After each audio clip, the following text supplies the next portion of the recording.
Hello everyone and welcome back to another geometry lesson. So today we are in section 5-2 and we are talking all about perpendicular and angle bisectors.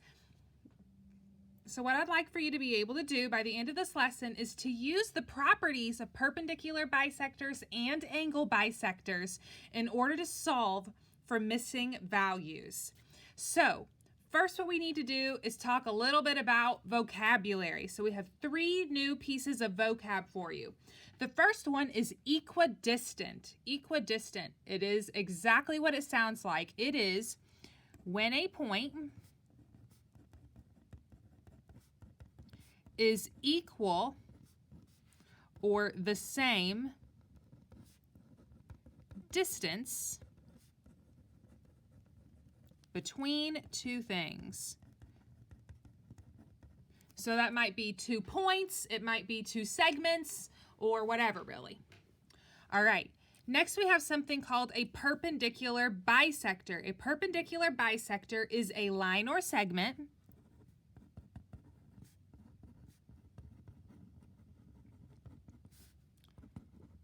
that cuts a segment into 2 equal halves at a 90-degree angle. So for example, if I were to draw an image of that, so here I have a segment. A perpendicular bisector is going to go right through the middle and it's going to form a 90-degree angle while it's at it. So those 2 halves would need to be equal to each other. And there is a perpendicular bisector. Finally, we have something called an angle bisector. You have heard of this before, but we're going to repeat it just because it is a fundamental part of geometry. An angle bisector is a line that cuts an angle into 2 equal halves. So let's say that this is our angle right here. If I were to take a line and put it right through the middle, then I would say that this half of the angle and this half of the angle are congruent to each other. So this is an example of an angle bisector. Now, because perpendicular bisectors are extremely specific, they are cutting the segment in half and they are perpendicular, we have a couple theorems that we can conclude from this information. So this perpendicular bisector theorem states, if a point is on the perpendicular bisector of a segment, then it is equidistant from the endpoints of the segment. All right, so in other words, it's saying you got a line cutting through this segment AB. I know that this line is perpendicular because it has this little mark right here, right? And I know it's a bisector because the 2 halves are equal to each other.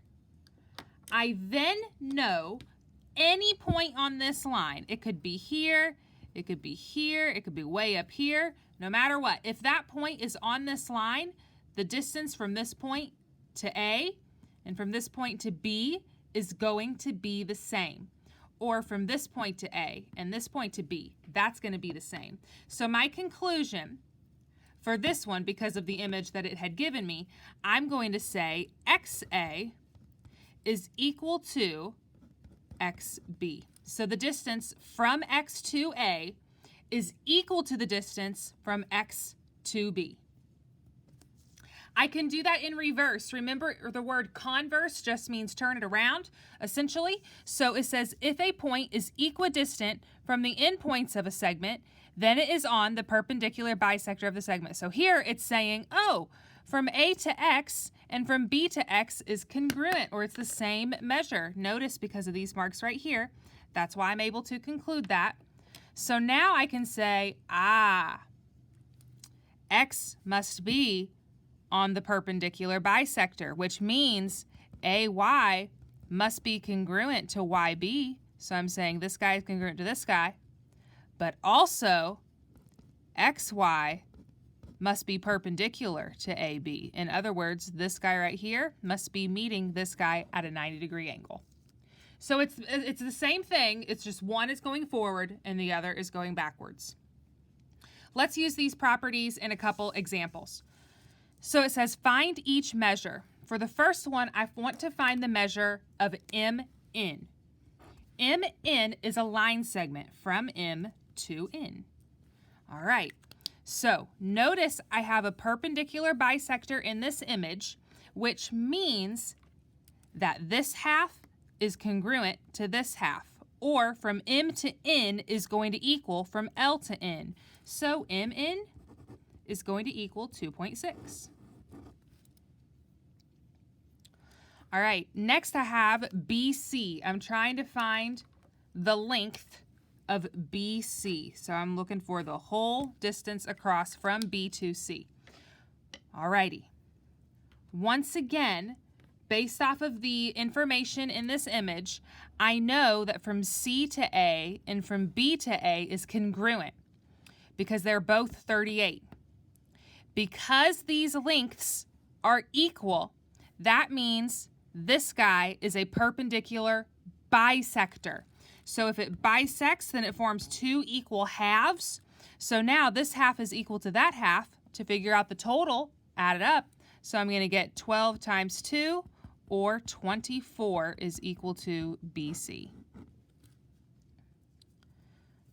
So notice I'm just determining what is equal to what in these problems.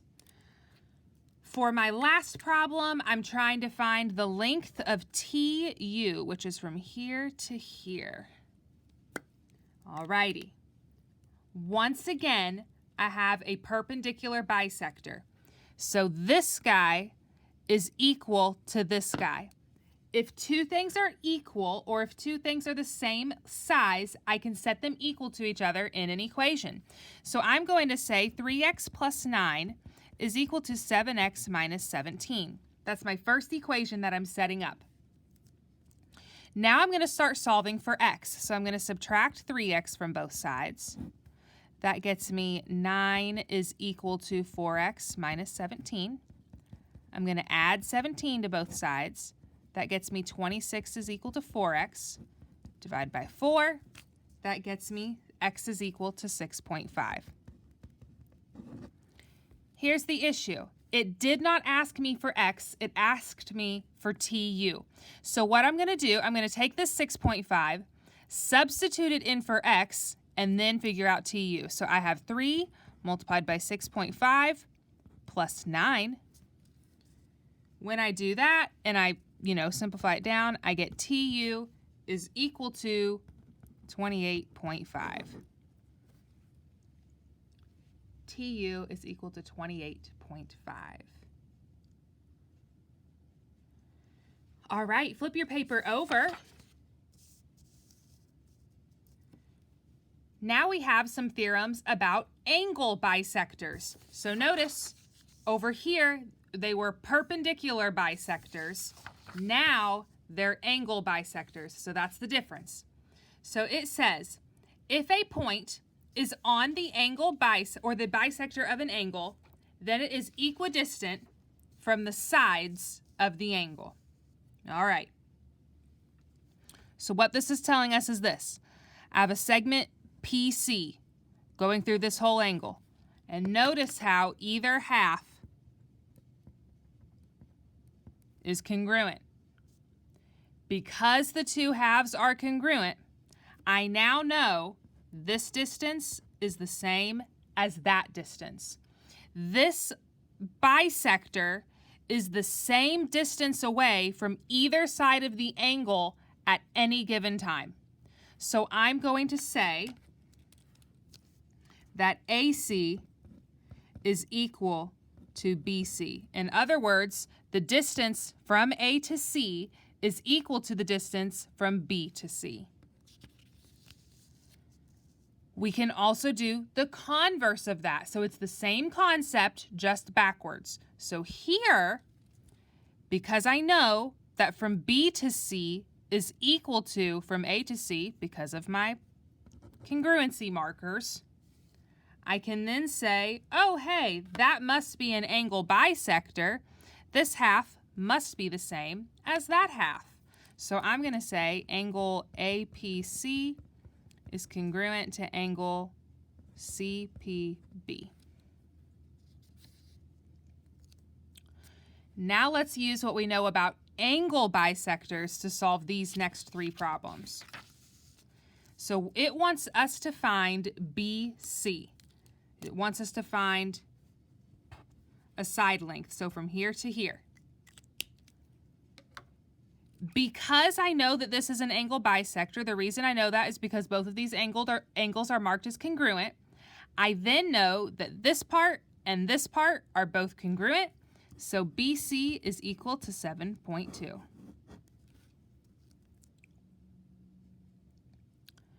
Next, it wants us to find the measure of EFG, so let's mark that. From E to F to G is the whole angle. It wants us to find this whole guy. Given that EFG is equal to, oh, sorry, my bad. It wants us to find EFH. It wants us to find EFH. It wants us to find that one. So I'll highlight that in green so you know which one I'm talking about. But EFG is equal to 50. So the whole thing is 50. It wants us to find this part. Take a moment and look at the image. Notice how it's marking that this guy is equidistant to this guy. That means that this line right here going down the middle is perfectly in half. It's cutting perfectly down the center of this angle. So if I know the whole angle is 50, all I have to do is divide it by 2 and get half of it. So I'm going to say 50 divided by 2. Let me write that in a different color. Which is equal to 25 degrees, which is equal to the measure of angle EFH. All righty.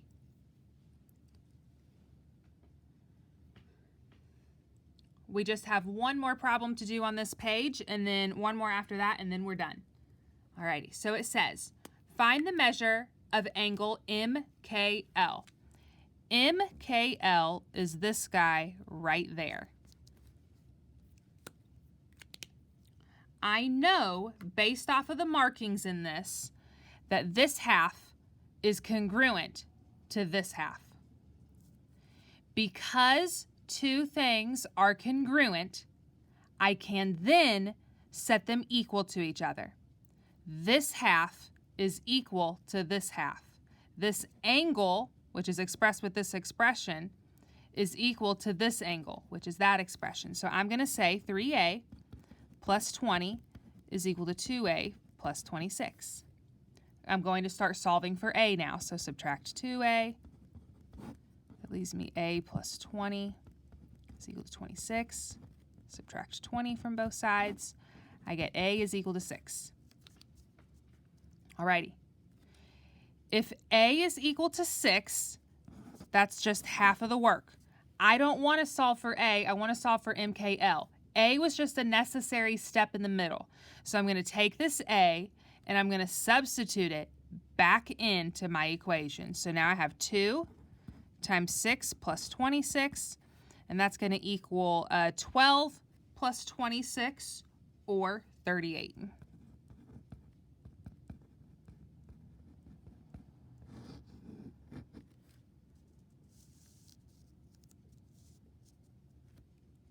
I'll give you a second, make sure you're caught up. Okay, we have one more example, and then we are done with notes today. And I promise it's not going to be nearly as long as the last example that we had yesterday. I know that was a very long problem that we worked through. Okay. It says, write an equation in point-slope form for the perpendicular bisector of the segment with endpoints C, 6, -5, and D, 10, -1. We need to start breaking this down. First of all, we know what we're trying to get to. We're trying to get to point-slope form. That's what we're trying to get to. But what is point-slope form? Well, just like slope-intercept is y equals mx plus b, that's what everybody remembers. Point-slope form is this. Y minus y1 is equal to m parentheses x minus x1. M is the slope. Y1 and x1 is just some point on the line. So we know that so far. We know we want something in this form. We also want it to be perpendicular and to be a bisector, which means it's got to be at 90 degrees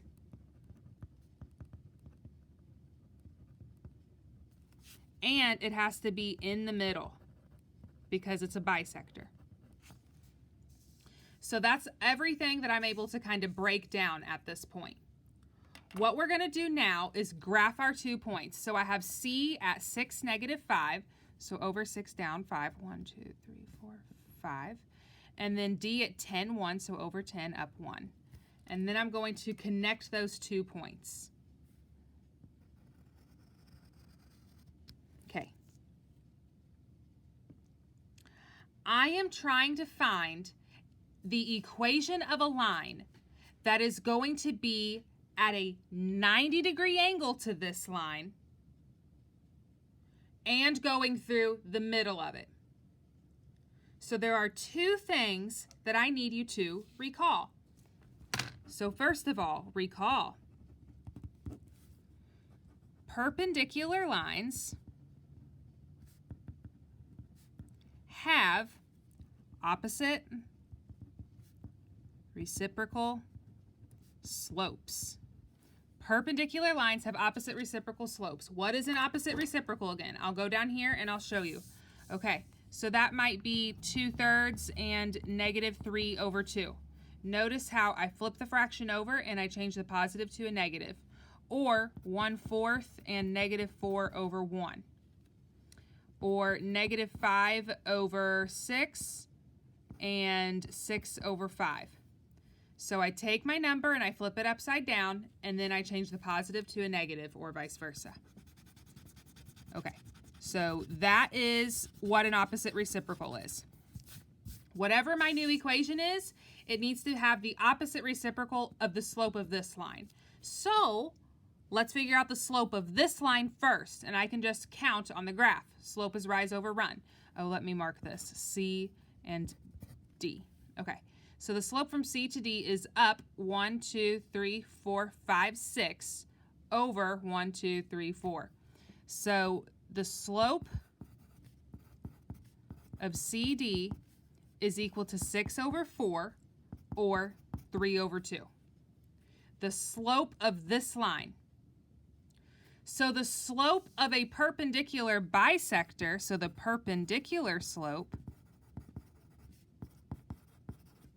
is going to equal the opposite reciprocal of this, or -2/3. I just take that and I flip it upside down. So now I have half of the stuff that I need.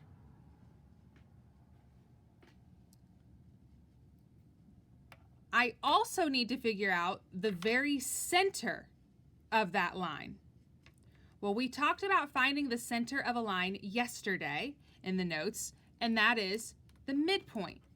So recall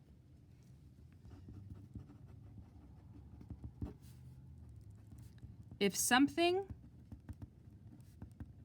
is a bisector, which it is, that's what we're doing, then it goes through the midpoint, because the midpoint is the perfect center and the bisector goes through the perfect center. So if I can figure out the midpoint of this, then I can figure out a coordinate and then I'm ready to go. So your formula for midpoint is, once again, x1 plus x2 over 2, y1 plus y2 over 2. Let's substitute those values in. So I've got my x, and I've got my x, and then I've got my y, and I got my y. So this is going to be 6 plus 10 over 2, and -5 plus 1 over 2. This then becomes 16 over 2, negative 4 over 2, or 8 comma negative 2. This guy is my midpoint. So let's graph that. It's over 8 down 2 right here. And then I have my slope of negative 2/3. So that's up to back 3. 1, 2, 3. Up to back 3. 1, 2, whoa. Up to 1, 2, 3. There we go. If I were to connect that, notice how it is forming a perpendicular angle perfectly through the center. But remember what the goal was. It was to write an equation for this line. I want to write the equation of this line. So what I'm going to do, I am going to write this formula, but with stuff subbed in. Do I know my slope? Yes, I know my slope. Sorry, you guys. Do I know my slope? Yes, I know my slope. Do I know my x1 or my y1 and my x1? Yes, right here. All I got to do is substitute that stuff in. I'm running out of space on my paper to fit it all on the screen. My apologies.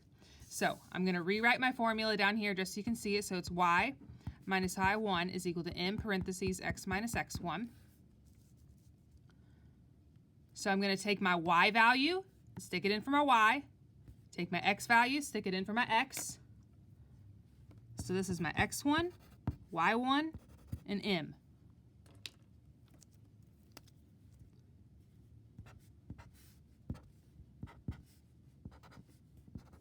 I'm plugging them in accordingly.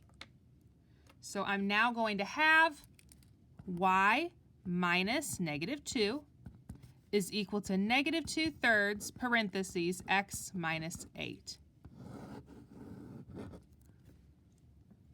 And there you have it.